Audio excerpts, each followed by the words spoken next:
Hai hai hai, ketemu lagi di Deret MTK. Kita mau belajar Pitagoras. Jangan lupa ya, klik tombol subscribe, share, dan kasih like-nya. Semoga bermanfaat. Yuk, kita mulai. Buat apa sih kalian belajar tentang Pitagoras? Pasti ada tujuannya. Bisa kamu jadi tahu gimana menentukan panjang sisi segitiga siku-siku kalau panjang sisi lainnya diketahui, atau menyelesaikan permasalahan nyata dengan teorema Pitagoras, atau kita bisa tahu tuh penggunaan teorema Pitagoras pada bangun datar dan bangun ruang. Banyak banget manfaatnya. Bunyi teorema Pitagoras. Pada segitiga siku-siku, kuadrat sisi miring sama dengan jumlah kuadrat sisi-sisi penyikunya.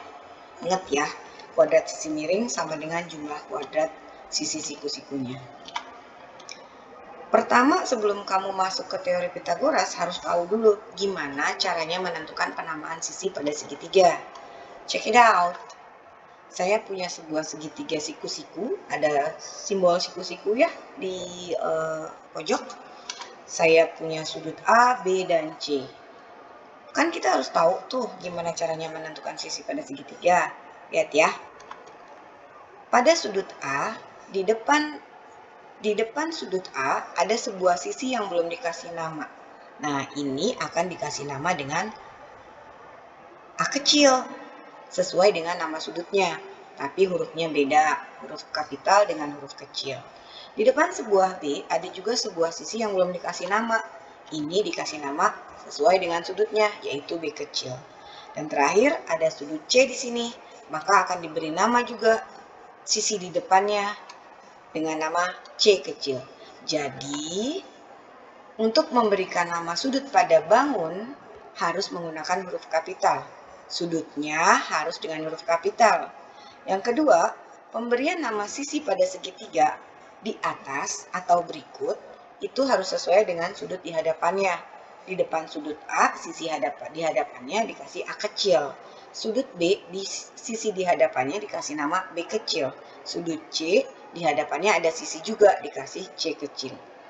Sisi miring adalah sisi terpanjang. Jadi dua sisi lainnya adalah sisi siku-siku. Jadi yang ini adalah sisi terpanjang, sisi B, sementara sisi C dan sisi A itu adalah sisi siku-sikunya. Nih ya, saya punya segitiga yang tadi, segitiga ABC.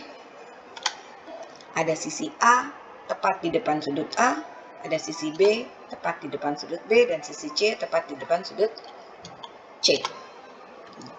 Berdasarkan gambar ini, kita bisa peroleh ketika kita mencari sudut yang B. Kan yang B ini kan sudut sisi terpanjang ya. Yang ini adalah sisi terpanjang. Ya kan? Berarti untuk mencari sisi yang paling panjang, sisi lainnya itu dijumlah setelah dikuadratkan. Jadi untuk mencari B kuadrat, karena dia yang paling panjang, sisi A dan sisi C dijumlahkan setelah dikuadratkan. Jadi kuadratin dulu baru dijumlah. Nih, yang ini. Kemudian kalau mencari sisi yang A, karena yang paling panjangnya itu udah dapet, maka mencari sisi yang A, sisi lainnya dikurangkan, yaitu B dan C. Dikurangin ya, tentu saja yang panjang dikurang yang pendek setelah angkanya dikuadratkan. Demikian juga kalau kita mau cari yang C nih. C itu kan yang paling pendek, jadi sisi lainnya dikurangkan juga, yaitu sisi B sama sisi A. Setelah angkanya dikuadratkan. Kayak gitu. Jadi mencari sisi yang terpanjang, jumlahkan kuadrat sisi siku-sikunya. Selain itu, kurangkan kuadrat sisi lainnya. Nah, saya punya tabel nih bilangan kuadrat. Karena kalau kita sudah masuk materi Pitagoras, maka kamu harus hafal bilangan kuadratnya. 1 kuadrat 1, 2 kuadrat 4, 3 kuadrat 9, 16, 25, 36, 49, dan seterusnya. Ini angka-angka kuadrat ini sebaiknya kalian hafalkan supaya nanti ketika sudah masuk ke hitungannya, itu kamu jadi lebih mudah dan lebih cepat menghafalkannya. Seharusnya kalau udah kelas 8 sampai 20 kuadrat sudah hafal ya. Jadi kalian tinggal menghafalkan dari 21 kuadrat sampai 30 kuadrat. Jangan lupa dihafal ya. Oke, kita akan lanjut ke contoh soal. Perhatikan segitiga ABC di sini. Sisi AB atau sisi C nih, kan di depannya C ya, berarti 4 cm. Kemudian sisi B itu 3 cm, dan yang terpanjang nih belum diketahui, berarti ini yang ditanya, ini X-nya. Tadi ketika mencari yang sisi terpanjang, maka sisi lainnya itu dijumlahkan. Berarti kalau saya mau cari nilai X, ini cara yang paling sederhana ya. Kalau mau cari X kuadrat, berarti 3 harus ditambahkan dengan si 4 setelah angkanya dikuadratkan. Yuk, kita hitung. 3 kuadrat 9, 4 kuadrat 16, maka 9 tambah 16 adalah 25. Ini masih X kuadrat. Lalu X-nya adalah akar dari 25. Berapa sih akar 25? Yaitu 5. Kayak gitu, gampang banget, ya kan? Terus kalau mau langsung gimana? Bisa. Pertama, angka yang ada di sini kamu kuadratin dulu. Ini kuadratin, ini kuadratin. Yang ini dapatnya 9, yang ini dapatnya 16. Karena dia mencari yang paling panjang, maka X-nya adalah 9 ditambah 16. Hasilnya berapa? 25. Karena yang di sini itu kuadrat, ini juga kuadrat, maka ini kuadrat dari berapa sih? Ya, betul. Ini adalah kuadrat dari 5.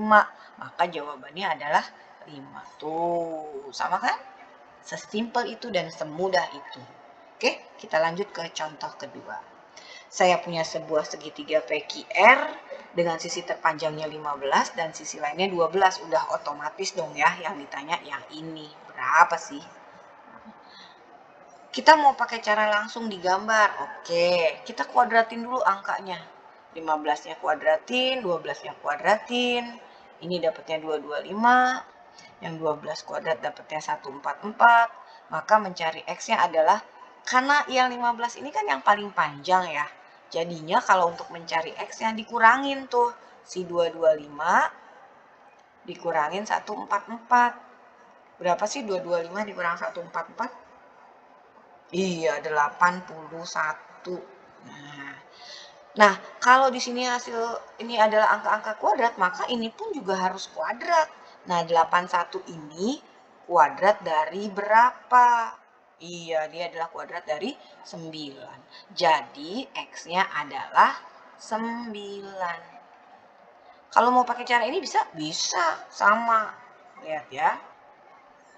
X kuadrat sama dengan sisi lainnya dikurangkan, berarti 15 dikurang 12. Tapi angkanya dikuadratin dulu. Nah, yang ini dapatnya 225, yang ini dapatnya 144, setelah dikurangkan hasilnya 81. Nah, karena di sini X-nya X kuadrat, maka X-nya sama dengan akar dari 81. Hasilnya adalah 9. Tuh, sama kan ya? Yang ini sama yang ini sama. Seperti itu contohnya. Kita ketemu lagi di pembelajaran berikutnya. Thank you for watching. See you guys.